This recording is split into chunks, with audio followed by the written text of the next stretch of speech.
ప్రస్తుతం సోషల్ మీడియాలో కోవా బన్ వివాదం తీవ్ర చర్చనీయాంశంగా మారింది. తెలంగాణలో జరిగే ప్రసిద్ధ మేడారం జాతరలో ఒక చిన్న వ్యాపారిని లక్ష్యంగా చేసుకుని జరిగిన సంఘటనే దీనికి కారణం. అసలు విషయం ఏంటంటే, ఏపీలోని కర్నూలుకు చెందిన ఓ చిరు వ్యాపారి మేడారం జాతరలో కేవలం 10 రూపాయలకే కోవా బన్ విక్రయిస్తూ తన కుటుంబాన్ని పోషిస్తున్నాడు. తక్కువ లాభం ఎక్కువ అమ్మకాలు అనే విధానంతో రోజువారీ ఖర్చులు తీర్చుకోవటమే అతడి లక్ష్యం. పెద్ద పెట్టుబడి లేదు, పెద్ద షాపు లేదు, ఒక చిన్న స్టాల్, కొద్దిపాటి సరుకుతోనే అతడి జీవితం.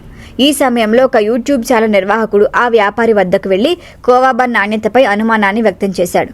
ఇంత తక్కువ ధరకు అమ్ముతున్నావంటే ఏదో కల్తీ చేస్తున్నావు కదా అంటూ ప్రశ్నలు సంధించాడు.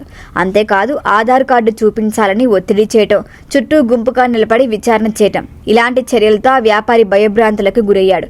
ఈ మొత్తం ఘటన వీడియోగా సోషల్ మీడియాలో వైరల్ కావడంతో అతడి ఆత్మగౌరవాన్ని దెబ్బతీసేలా వ్యవహరించారంటూ తీవ్రంగా విమర్శలు వచ్చాయి. వీడియో బయటకు రాగానే తెలుగు రాష్ట్రాల్లో పెద్ద చర్చే జరిగింది. పెద్ద బ్రాండ్లు భారీ డిస్కౌంట్లు ఇస్తే ప్రశ్నించేవారు, ఒక సామాన్యుడు తక్కువ ధరకు అమ్మితే మాత్రం ఎందుకు అనుమానాలు అంటూ నెటిజన్లు ప్రశ్నిస్తున్నారు. ఆహార నాణ్యతపై సందేహం ఉంటే వీధిలో విచారణ చేయటం కాకుండా సంబంధిత అధికారులను సంప్రదించాలని అభిప్రాయపడుతున్నారు. దేశంలో ఇప్పటికే food safety and standards authority of India వంటి సంస్థలున్నప్పుడు ఒక పేద వ్యాపారిని అవమానించే విధంగా ప్రశ్నించడం సరైంది కాదని సోషల్ మీడియాలో వ్యాఖ్యలు వెల్లువెత్తున్నాయి. ఈ ఘటన తర్వాత అనేక మంది ఆ చిరు వ్యాపారికి మద్దతుగా ముందుకొచ్చారు.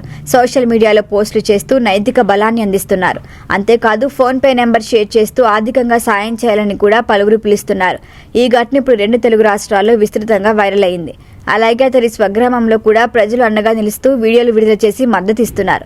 మొత్తంగా చూస్తే మేడారం జాతరలో జరిగిన ఒక చిన్న సంఘటన పేద వ్యాపారుల గౌరవం, భద్రతా వ్యవస్థల పాత్రపై పెద్ద చర్చకే దారితీస్తోంది.